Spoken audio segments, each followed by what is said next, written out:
Hi welcome to MVR logics. Analogy అనే topic నుండి one of the question మనం discuss చేస్తున్నామండి. సర్కిల్ని ఆర్ఐసి ఈఎల్సిగా రాస్తే స్క్వేర్ని ఏ విధంగా రాశారని ఇచ్చాడండి. ఇలాంటి క్వశ్చన్ ఎగ్జామ్ పాయింట్ ఆఫ్ వ్యూలో వస్తే ఏ విధంగా సాల్వ్ చేయాలో చూద్దాం. మరి ఇక్కడ సర్కిల్ని ఏ విధంగా రాశాడో మనం ఇక్కడ చూద్దామండి. సర్కిల్ని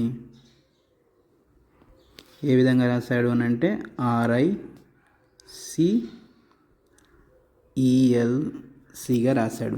సో మరి ఇక్కడ లాజిక్ ఏం అప్లై చేశాడంటే ఇక్కడ ఉన్నటువంటి 3 లెటర్స్ని విడగొట్టాడండి.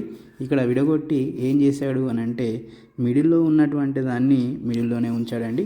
ఫస్ట్ లెటర్ని లాస్ట్కి, లాస్ట్ లెటర్ని ఫస్ట్కి.